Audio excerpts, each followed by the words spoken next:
I'm going to be talking about southern Ecuador today. Basically everything below Quito.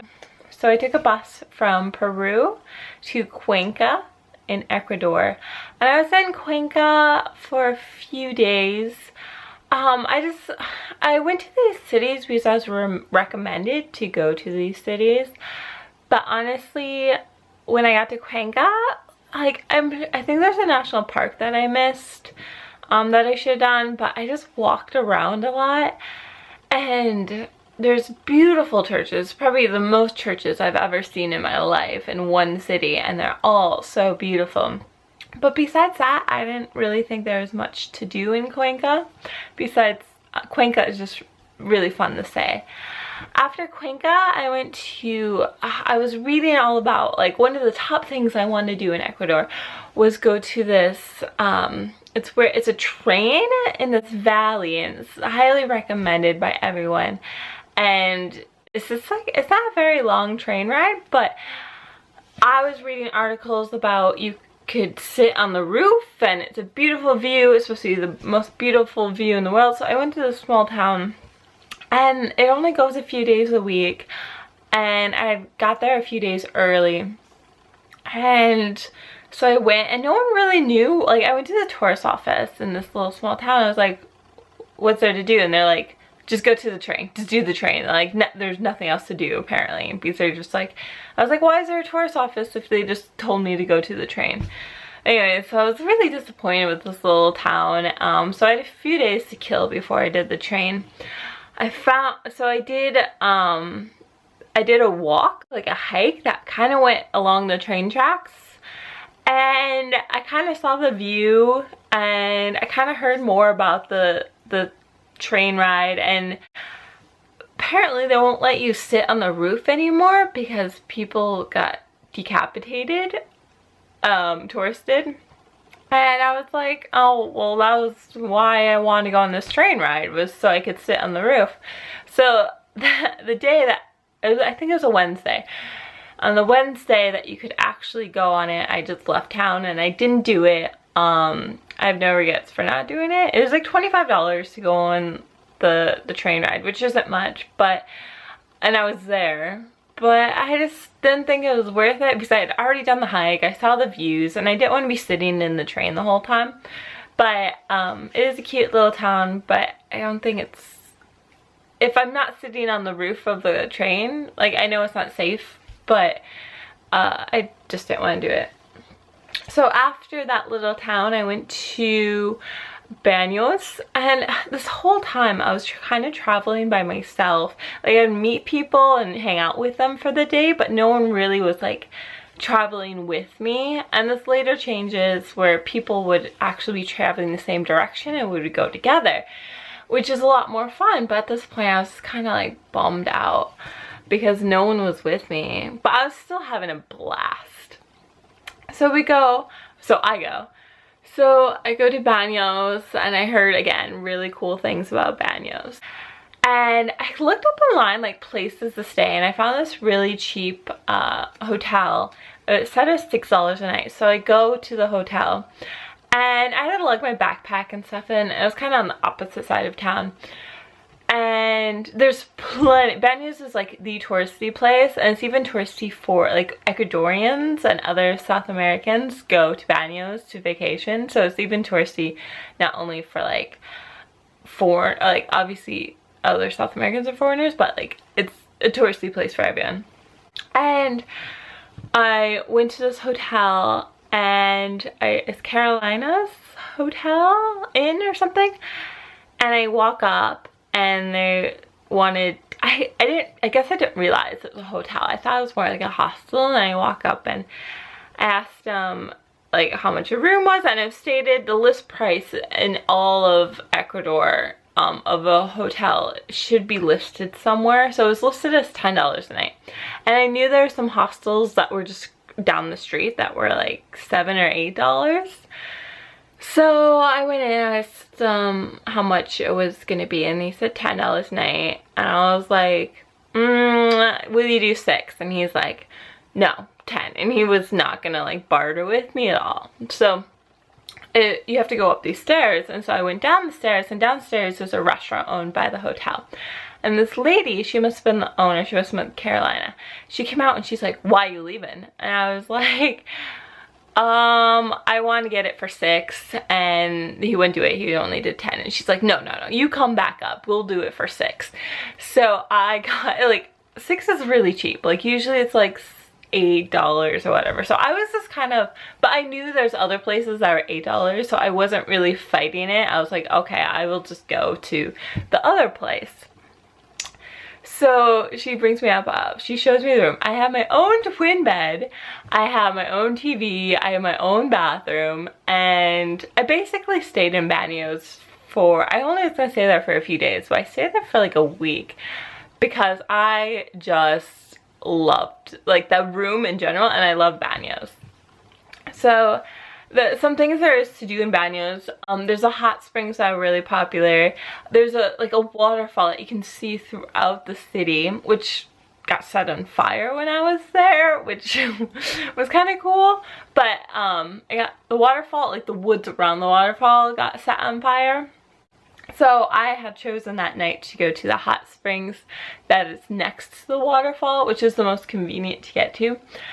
And they had the top part like closed off because of the ash and stuff coming down, so we had to go to the bottom part, and we all like stuck in there, and then finally they opened up. So we have this nice fire in the background, and then so you can go to the hot springs during the day or at night. But during the day it might be a tinge too hot to go in a hot springs, so, and it's just nice to go to hot springs at night. They also, I mean, there's so many tours. So I did a tour of the waterfalls, and it's like a $5 trip where you just pay to get a ride to like all the waterfalls on this road. And you can go like zip lining. And I met this guy from Australia, and we kind of just hung out the rest of the time, because he was traveling by himself, I was traveling by myself. And so we were just hanging out. So whatever we did, or whatever I did, he did, and we just kind of for the rest of the week. So that kind of made it more exciting for me, as I had a friend now. Oh, in the waterfall tour, there is a waterfall that looks like it's out of Lord of the Rings, and it was like the highlight of the waterfalls.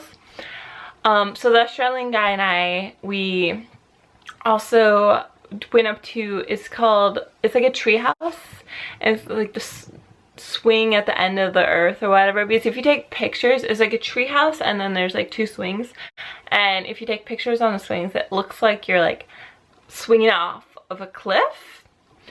And so we had rented a motorcycle, which you can rent anything you want there, and we rented a motorcycle. He was driving, obviously. And so we had our helmet, so I put my helmet on to make it look like it was dangerous. But honestly, it's just if you fell off, like they have like belts and stuff to strap yourself in, but if you fell off, it's just like a hill that goes down. It's just the illusion that it looks like it's gonna go off the cliff. So we took a motorcycle up there. Otherwise you have to take a taxi. You can hike it. It's quite a long hike even for me. The other days I would like do a tour, and then I would do like a rest day, or I would hike, because there's tons of hikes that overlook everything. Like I'd even do all the hikes I could possibly do. And then then the Australian guy and I went on to a canyoning tour, which you rappel down these waterfalls. I think that was $25, and it's like a half day. It was like $50 for a full day. But after, I know, and that was just a highlight as well. Like all of Banos, I just love Banos. Also the Australian, I didn't do it, but the Australian guy, he was like, we're walking, he's like, I really want to bungee jump. And I was like, oh, you can do it, like right over there. Like, because I had been walking earlier, and I think this was the first day that I met him. And he literally just walked over to the guy that was on the bridge with the bungee cord, and was like, gave him like, I don't know, 30 bucks, and was like, okay, let me jump off. And he jumped off and he did it. And I was just like, I need a little bit more trust in people. Like, I want it to be an organized company and like safety and all that stuff. But it was just a guy on the bridge with a bungee cord, and I don't think it was a bungee, it was like a swing. But he just did it, and I was just like, ooh. This is, Banos is also where I found out that I had salmonella. I wasn't feeling good. If you, view my, look at my, Arequipa Coca Cannon video, you'll see that, you'll know that I was sick for about a month. I just, I wasn't, like, every time I ate, I wanted to throw up. Every time I exercised, I just didn't, I felt sick. So I went in to the doctor, and he just gave me a blood test, and then he told me that I had salmonella. So I just went to the pharmacy, and he gave me all these prescriptions. And then after I got all fixed, I did this jungle tour, and I really wish you could do a 1-day jungle tour, a 2-day jungle tour, or a 3-day jungle tour. And then the tour agency actually told me to do a 1-day tour, because the 2-day tour is basically the same thing. Like, you see everything the first day, but one of the pictures showed like people playing with monkeys. And that's what I really wanted to do on this jungle tour. And apparently that's on day 2. So I wish I would have done 2 days. Or 3. Because I had time, I don't know. But I only did 1 day. But it was fine. The first day was great. So the first day, you go to Puyo? It's about 45 minutes from Banos. You can go there on your own if you want. But the jungle tour, like, just does it for you. And you go to this kind of like a zoo. So you see all these monkeys and stuff. And they're just cute, but it's a zoo. Then you go to this traditional village where they paint your face. They show you like the blow thing with the dart.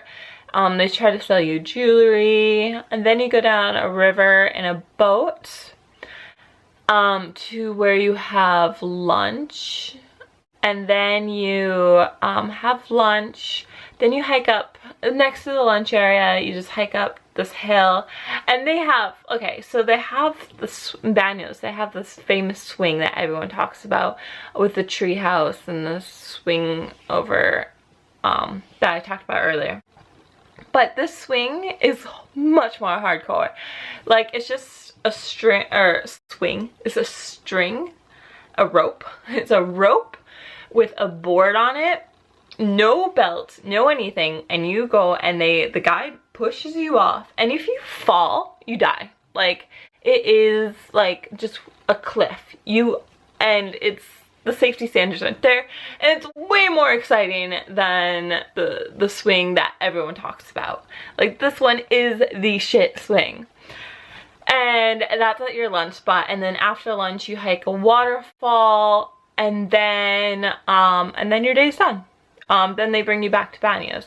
But if you want to do the 2 days, so you do the same thing on the first day, and then I don't know what you do the second day, because I didn't do it. Only like 3 people did the second day on our tour.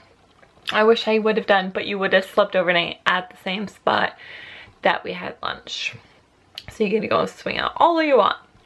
So after Banos, I said goodbye to my Australian, and then I went to Tena. And there's some things that I wanted to do, because Banos you can do everything, and there's some things that I was told that Tena had that was the same as Banos, so I kind of, like rafting, I kind of waited till I got to Tena, and then I got to Tena, and there's not as many tourists in Tena, and I stayed at this hostel, and I had this French guy for a roommate, and then like I went to all these tourist agencies, and they wouldn't do any of the tours for me because I was by myself and they didn't have enough people to do the tour. Like, I had to have a group of like 3 or 4, and I just didn't have that group, and it was more expensive in Tena. And I was like, oh, I could have done all this stuff in Banos because there's plenty of tourists in Banos. And then I came to Tena and there wasn't really, which was nice. So I got this French guy, my roommate, to go to this, like, first it was like, I thought it was this monkey reserve because everyone told me. I just took the local bus and we went to the monkey reserve, which is this hotel that has monkeys. We never saw monkeys. And then we went to this cave, which I loved. And what happened was, when I was at the tourist agency, I asked him like what there was to do. And he was like, sorry, we don't have enough people to do all these tours. But here's what to do, and here's what buses to take, and how to do it on your own. So I was like, sweet. So everything I did on my own, because this tourist agency guy told me how to do it because there wasn't enough people. And I would have spent, like, one tour was like $100 if I did it by myself. But it was like maybe like $2 to do like just local buses. So we went to we took the buses to the local cave, and we got lucky again because there happened, like, apparently we didn't know this till after, but you need like 8 or more people, or you pay more if you only have less. But we got there at exactly the same time as this big family, so we had enough people. It's not much more if you have to, but it was just nice that we had a big group. And so we had this big family, and then it's this French guy and I, and then there's this guy who rented a bike from the same tourist agency guy. And the tourist agency guy told him that I was going here, and like I was like, I wasn't sure if I was renting a bike or taking the bus. And he had been, so he got to the caves at the same time. He's like, you're the girl, you're the girl. I was like, yep, that's me. So these caves are really, really cool. Like, you go swimming, you go, it's just, I love the cave tour in Tena. And it was like a 50-cent bus there, and I think we walked back. So now it's the French guy and the guy that met up with us. I had the bike with the Canadian guy, and then it was me. So that was kind of my group in Tena. And so we decided to walk back because it wasn't too far. Walk back, and the Canadian guy had a bike because he rented a bike for the day. So we walked back, and the Canadian guy is like this crazy guy, and he, like, we were trying to find this other waterfall that the tourist agency guy told us about, but then we overshot it, and then we came back, and by then it was like closed. So we just hopped the fence, went swimming in this other waterfall, and then hopped the fence back over because it closed at like 5 p.m. something really early. I also he showed me this place that had like caterpillars that you could eat. So I'm up for eating anything. I will eat anything once, but if I don't like it, then I'll like just stop eating it. But so I ate a caterpillar, and then it was just kind of juicy and gross, and I wasn't hungry at all. So I just ate one, and then the French guy didn't want any, and then the Canadian guy already had some, so he didn't want any. And then the next day we all met up again, and we went to another town. Again, local buses, like 50 cents or whatever. And we went to another town where it just had monkeys in the square everywhere. And one of the monkeys tried to steal, like, I was sitting there and he tried to open up my backpack and steal stuff. We were feeding them. We also were walking around.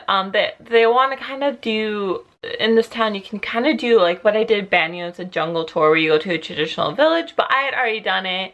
It was rainy. The guys didn't really want to do it, and I had already done it, so we decided not to. But we were trying to find this animal refuge, and I swore I knew where it was. Like, I'd looked on the map, but the maps are all hand-drawn. So we have to cross the bridge, walk up this thing, and we found this other traditional village, and we walked around there, and it wasn't very interesting. So we were walking back, and there's a sign that said like animal refuge. So I thought it was that one. So we went in, and it's just like there's like a canoe and a sign telling us about all the animals that are there, and it's 2 islands and then like a figure 8 of water around the 2 islands, but no one's in sight. And the Canadians, like, it had rained, so there was like water in the boat. So he just got in the boat and he's like shoveling or scooping up the water and taking it out. And the French guy and I are like, maybe we shouldn't be touching this person's boat. And Canadian guy's like, no, no, no, no. Like, this is what it's meant for. You're supposed to, like, have your self-guided tour around this lake. And we're like, no, we still think it's a private boat. Like, we don't want anything to do with this. So the Canadian guy, like, gets in the boat and paddles himself around this lake. And the French guy and I are like, that's just rude. Like, we're just not gonna have anything. Like, this, the owner's gonna come at any moment and start yelling at us. So we're like, we're not getting anywhere close to that. So I get back. So the Canadian guy gets back and I'm like, okay, across the street there's like this restaurant, a hotel, and I'm like, okay, I'm gonna go over there and ask him where this animal refuge is.